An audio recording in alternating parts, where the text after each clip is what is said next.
Who else wants to take the question? What motivates you, especially when the going is tough? Go, Catherine. Yeah, I'll have a look. It's very, very similar, actually. It's sort of seeing, I mean, on a daily basis, you're making so many small decisions, and every now and again, there's some bigger ones. And it's when you see someone who could either, it's two ways, when you see someone who's really struggling and you can do something for them that then sets them on a path that's more effective for them. Or the other one is where you sort of see someone and see all the potential in them, and you have that conversation and they actually listen and develop in a certain way, and they absolutely rock it through. And you're thinking, actually, you know, I've changed. Oh God, sounds a bit big, but you know, I've helped people make decisions that have changed their lives for the better. And then when you see that, it's fantastic. I'm not saying I always have. I have probably put people in roles that weren't suited for them, but when it works, as it quite often does, it's an unbelievable joy and a privilege to see that happen. So yes, I mean, also to be honest, the students, they go, but that's a whole different thing. But yeah, they do all the students. Yeah.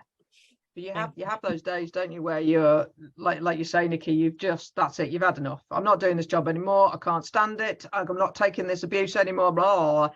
And then you walk out your office and I'll bump into Natty, because her office is round the corner from me, and she'll tell me something that's just happened in the group. And you go, oh, that's really good. And so just got a grant, and they've just, oh, it's brilliant. You know, fantastic. And then you walk off down the corridor because you're still a bit cross, and I'll bump into Liz and she'll tell me something. And that's the best way. Get out of your office, go and have a walk, talk to people, get their energy, and by the time you get back to your office with your cup of tea, you're actually in a different mood. And students, like Catherine, students are good for that as well, because they talk about all sorts of things that you just didn't even know about, you know. So they can talk. That somebody was talking to me about some app the other day that I'd had absolutely no idea about, that sounded brilliant. Those are the things that keep you sane.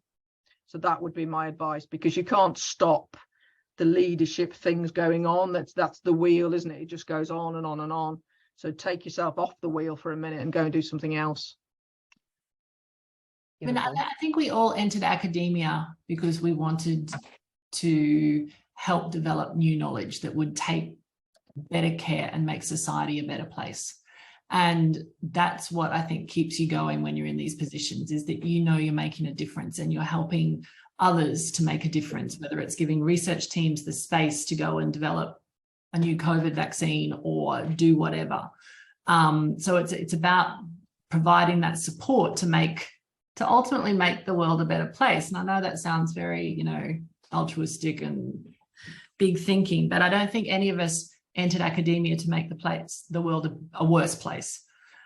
But if you want to move into senior management, and that being in a position where you can make those things happen, it is a lot of responsibility. With that comes power, just like Spider-Man or whoever it was that said. But being able to do it consistently, as Karen said, means self-care. And Susan asked a question, and I've put it, at times, just turn email off for 24 hours and take it off your phone so that it's not right there when you see the email come through, and go for that walk or cook your family a meal.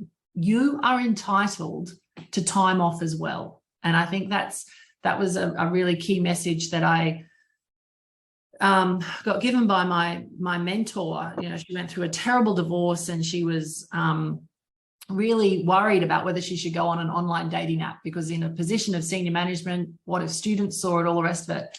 And someone else said, but you're entitled to a private life as well.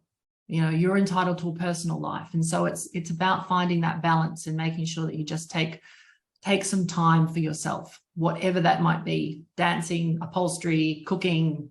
Go and do it. So beautiful.